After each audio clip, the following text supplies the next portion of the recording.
छत्रपति वीर शिवाजी महाराज की, छत्रपति वीर संभाजी महाराज की। महाराष्ट्र के राज्यपाल श्रीमान रमेश जी, मुख्यमंत्री एकनाथ जी, केंद्रीय मंत्रिमंडल के मेरे सहयोगी राजनाथ सिंह जी, नारायण राणे जी, उप मुख्यमंत्री देवेंद्र फडणवीस जी, अजित पवार जी, सीडीएस जनरल अनिल चौहान जी, नौसेना प्रमुख एडमिरल आर हरि कुमार, नौसेना के सभी साथी और सभी मेरे परिवारजन, आज 4 दिसंबर का ये ऐतिहासिक दिन हमें आशीर्वाद देता है। सिंधु दुर्ग का ऐतिहासिक किला, मालवण तारकर्ली का ये खूबसूरत किनारा, चारों ओर फैला छत्रपति वीर शिवाजी महाराज का प्रताप, राजकोट फोर्ट पर उनकी विशाल प्रतिमा का अनावरण और आपकी ये हुंकार हर भारतवासी को जोश से भर रही है। आपके लिए ही कहा गया है, चलो चलो नई मिसाल हो, बढ़ो नया कमाल हो, झुको नहीं, रुको नहीं, बढ़े चलो, बढ़े चलो।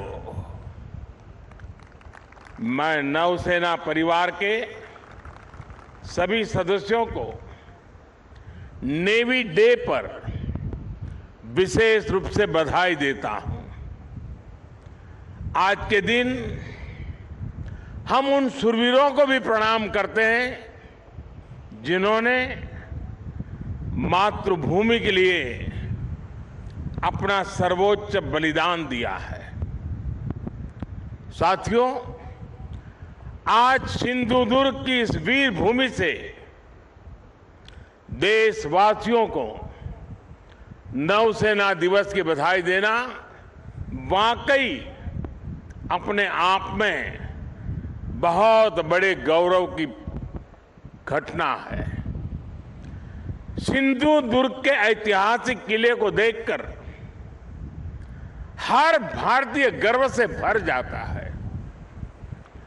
छत्रपति वीर शिवाजी महाराज जानते थे कि किसी भी देश के लिए समुद्री सामर्थ्य कितना जरूरी होता है। उनका उद्घोष था, जलमेव यस्य बलमेव तस्य, यानी जो समुद्र पर नियंत्रण रखता है वह सर्वशक्तिमान है। उन्होंने एक शक्तिशाली नौसेना बनाई।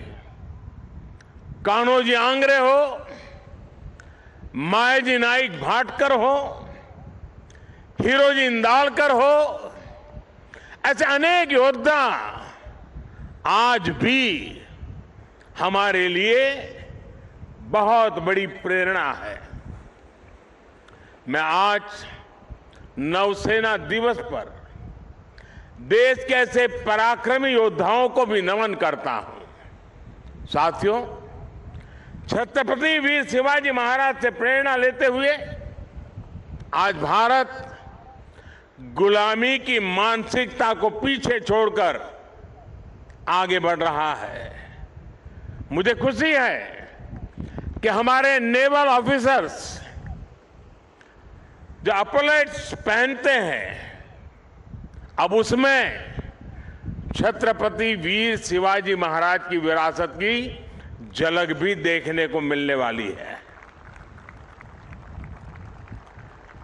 नए एपोलेट्स भी अब उनकी नौसेना के प्रतीक चिन्ह की तरह ही होंगे। ये मेरा सौभाग्य है कि नौसेना के ध्वज को मुझे पिछले वर्ष छत्रपति शिवाजी महाराज की विरासत से जोड़ने का अवसर मिला था। अब एपोलेट्स में भी छत्रपति वीर शिवाजी महाराज का प्रतिबिंब हम सबको नजर आएगा। अपनी विरासत पर गर्व की भावना के साथ मुझे एक और घोषणा करते हुए आज गौरव हो रहा है। भारतीय नौसेना अब अपने रैंक्स का नामकरण भारतीय परंपराओं के अनुरूप करने जा रही है। हम सशस्त्र बलों में अपनी नारी शक्ति की संख्या बढ़ाने पर भी जोर दे रहे हैं। मैं नौसेना को बधाई दूंगा कि आपने नेवल शिप में देश की पहली महिला कमांडिंग अफसर की तैनाती की है। साथियों, आज का भारत अपने लिए बड़े लक्ष्य तय कर रहा है और उसे पाने के लिए अपनी पूरी शक्ति लगा रहा है। भारत के पास इन लक्ष्यों को पूरा करने के लिए एक बड़ी ताकत है। ये ताकत 140 करोड़ भारतीयों के विश्वास की है। ये ताकत दुनिया के सबसे बड़े लोकतंत्र की मजबूती की है। कल आपने देश के 4 राज्यों में इसी ताकत की झलक देखी। देश ने देखा जब लोगों के संकल्प जुड़ते हैं, जब लोगों की भावनाएं जुड़ती हैं, जब लोगों की आकांक्षाएं जुड़ती है, तो कितने सकारात्मक परिणाम सामने आते हैं। अलग अलग राज्यों की प्राथमिकताएं अलग है, उनकी आवश्यकताएं अलग है, लेकिन सभी राज्यों के लोग राष्ट्र प्रथम की भावना से ओतप्रोत है। देश है तो हम हैं, देश आगे बढ़ेगा तो हम आगे बढ़ेंगे। यही भावना आज हर नागरिक के मन में है। आज देश इतिहास से प्रेरणा लेकर उज्जवल भविष्य के रोडमैप तैयार करने में जुट गया है। लोगों ने नकारात्मकता की राजनीति को हराकर हर क्षेत्र में आगे निकलने का प्रण किया है। यही प्रण हमें विकसित भारत की ओर ले जाएगा। यही प्रण देश का वो गौरव लौटाएगा जिसका ये देश हमेशा से हकदार है। साथियों, भारत का इतिहास सिर्फ 1000 साल की गुलामी का इतिहास नहीं है, सिर्फ हार और निराशा का इतिहास नहीं है। भारत का इतिहास विजय का इतिहास है। भारत का इतिहास शौर्य का इतिहास है। भारत का इतिहास ज्ञान और विज्ञान का इतिहास है। भारत का इतिहास कला और सृजन कौशल का इतिहास है। भारत का इतिहास हमारे सामुद्रिक सामर्थ्य का इतिहास है। सैकड़ों वर्ष पहले जब ऐसी टेक्नोलॉजी नहीं थी, जब ऐसे संसाधन नहीं थे, तब उस जमाने में समंदर को चीरकर हमने सिंधु दुर्ग जैसे कितने ही किले बनवाए। भारत का सामुद्रिक सामर्थ्य हजारों साल पुराना है। गुजरात के लोथल में मिला सिंधु घाटी सभ्यता का पोर्ट आज हमारी बहुत बड़ी विरासत है। एक समय में सूरत के बंदरगाह पर 80 से ज्यादा देशों के जहाज लंगर डालकर रहा करते थे। चोल साम्राज्य ने भारत के इसी सामर्थ्य के बलबूते दक्षिण पूर्व एशिया के कितने ही देशों तक अपना व्यापार फैलाया।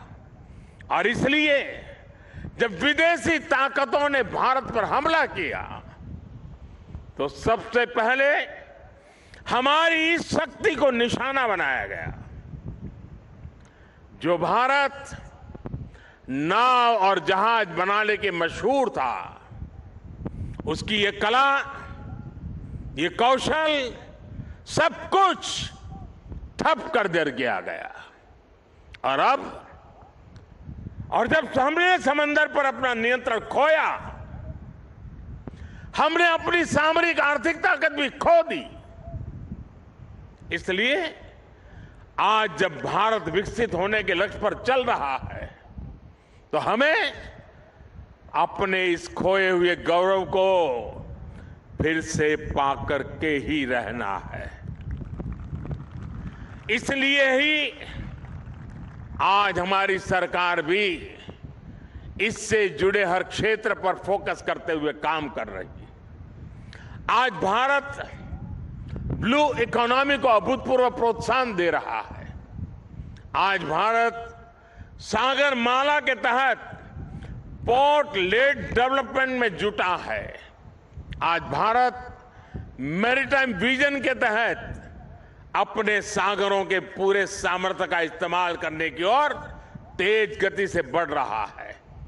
मर्चेंट शिपिंग को बढ़ावा देने के लिए भी सरकार ने नए नियम बनाए हैं।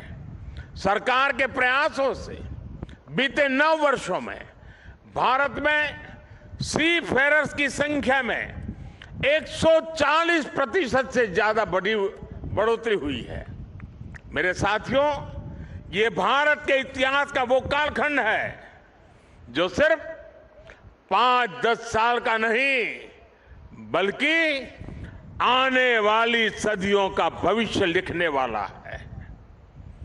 10 वर्ष से भी कम के कालखंड में भारत दुनिया में 10वें नंबर की आर्थिक ताकत से बढ़कर 5वें नंबर पर पहुंच गया है। और अब बहुत तेजी से 3रे नंबर की आर्थिक महाशक्ति बनने की तरफ आज भारत अग्रसर है। आज देश विश्वास और आत्मविश्वास से भरा हुआ है। आज दुनिया को भारत में विश्व मित्र का उदय होता दिख रहा है। आज स्पेस हो या फिर समंदर, हर जगह दुनिया को भारत का सामर्थ्य दिख रहा है। आज पूरी दुनिया Bharat, middle east, Europe economic corridor की चर्चा कर रही है। जिस स्पाइस रूट को अतीत में हमने खो दिया था, वो अब फिर से भारत की समृद्धि का सशक्त आधार बनने जा रहा है। आज मेड इन इंडिया की चर्चा पूरी दुनिया में हो रही है। तेजस विमान हो या किसान ड्रोन, यूपीआई सिस्टम हो या फिर चंद्रयान 3, हर जगह, हर सेक्टर में मेड इन इंडिया की धूम है। आज हमारी सेनाओं की अधिकतर जरूरतें मेड इन इंडिया अस्त्र शस्त्र से ही पूरी की जा रही है। देश में पहली बार ट्रांसपोर्ट एयरक्राफ्ट का निर्माण शुरू हो रहा है। पिछले साल ही मैंने कोची में स्वदेशी एयरक्राफ्ट कैरियर आईएनएस विक्रांत को नौसेना में कमीशन किया था। INS Vikrant make in India, आत्मनिर्भर भारत का एक सशक्त उदाहरण है। आज भारत दुनिया के कुछ गिने चुने देशों में है जिसके पास ऐसा सामर्थ्य है। साथियों, बीते वर्षों में हमने पहले की सरकारों की एक और पुरानी सोच को बदला है। पहले की सरकारें हमारे सीमावर्ती और समुद्र किनारे बसे गांवों को, इलाकों को अंतिम गांव मानती थी। हमारे रक्षा मंत्री जी ने अभी उसका उल्लेख भी किया। इस सोच के कारण हमारे तटीय क्षेत्र भी विकास से वंचित रहे। यहां मूल सुविधाओं का अभाव रहा। आज समंदर किनारे बसे हर परिवार के जीवन को बेहतर बनाना केंद्र सरकार की प्राथमिकता है।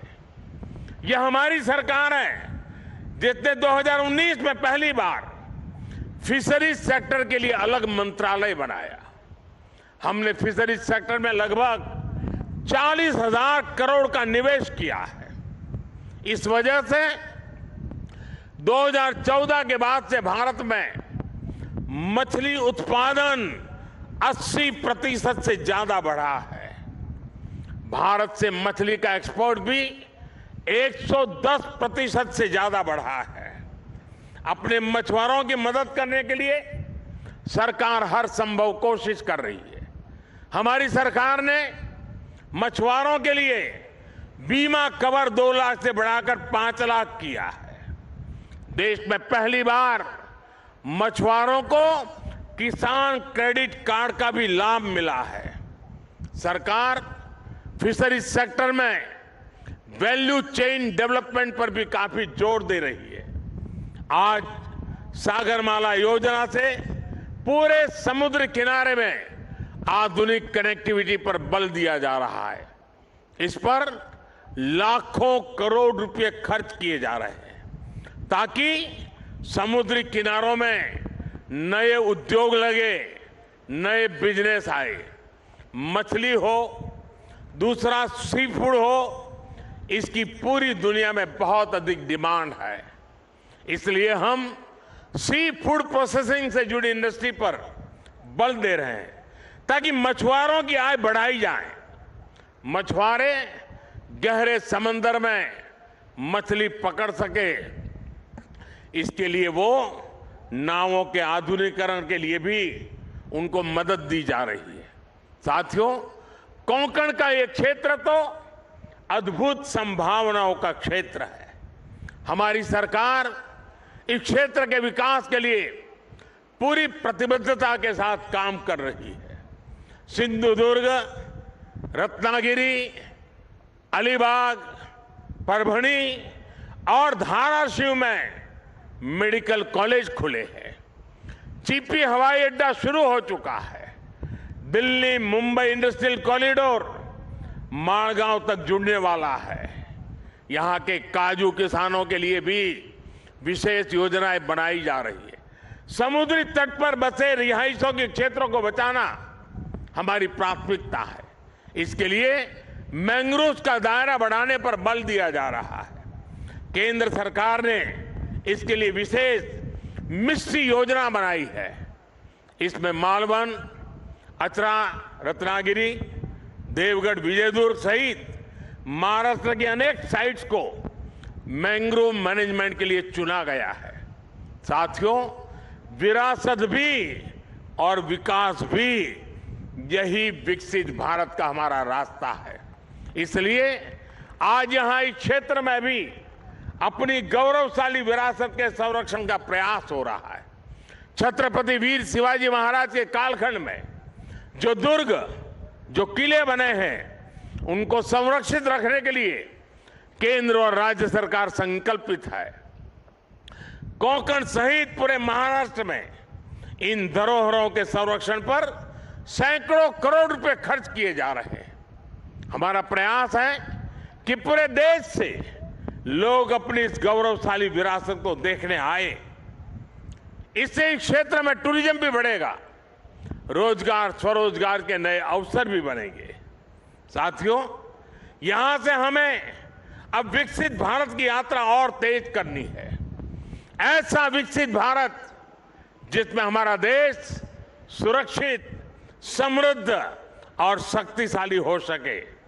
और साथियों, आमतौर पर army day, air force day, navy day ये दिल्ली में मनाए जाते रहे हैं और दिल्ली में जो आसपास के लोग हैं वो इसका हिस्सा बनते थे और ज्यादातर इसके जो चीफ होते थे उनके घर के लोन में ही ये कार्यक्रम होते थे। मैंने उस परंपरा को बदला है। और मेरी कोशिश है कि चाहे आर्मी डे हो, नेवी डे हो या एयरफोर्स डे हो, देश के अलग अलग भाग हिस्सों में हो, और उसी योजना के तहत इस बार का नेवी डे इस पवित्र भूमि पर हो रहा है जहां पर नेवी का जन्म हुआ था। और मुझे थोड़े समय पहले बता रहे थे कुछ लोग कि बोले पिछले सप्ताह से हजारों की तादाद में लोग आ रहे हैं इस हलचल के कारण। मुझे पक्का विश्वास है कि अब देश के लोगों का इस भूमि के प्रति आकर्षण बढ़ेगा। सिंधु दुर्ग के प्रति एक तीर्थ का भाव पैदा होगा। छत्रपति शिवाजी महाराज ने युद्ध के क्षेत्र में कितना बड़ा योगदान दिया था, जिस नेवी के लिए हम गर्व करते हैं उसकी मूल धारा छत्रपति शिवाजी महाराज से शुरू होती है। इसका गर्व आज देशवासी करेंगे।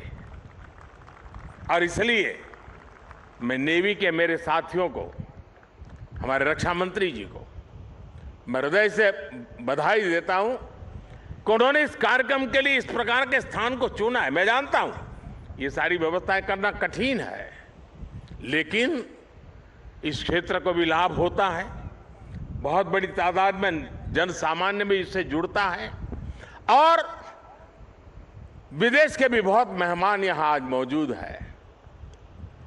उनके लिए भी बहुत सी बातें नई होगी कि नेवी का कंसेप्ट छत्रपति शिवाजी महाराज ने इतनी शताब्दियों पहले शुरू किया था।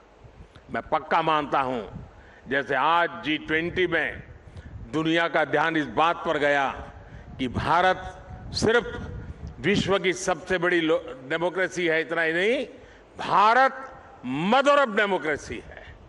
उसी प्रकार से भारत है जिसने नेवी की इस कंसेप्ट को जन्म दिया, सामर्थ्य दिया और आज विश्व ने उसको स्वीकार किया है। और इसलिए आज का ये अवसर विश्व पटल पर भी एक नई सोच के लिए निर्माण का कारण बनने वाला है। मैं फिर एक बार आज नेवी डे पे देश के सभी जवानों को, उनके परिवारजनों को और देशवासियों को बहुत बहुत शुभकामनाएं देता हूं, बहुत बहुत बधाई देता हूं। मेरे साथ पूरी शक्ति से एक बार बोलिए, भारत माता की, भारत माता की, भारत माता की। बहुत बहुत धन्यवाद। Jump, 2, clear for jump, jump, jump.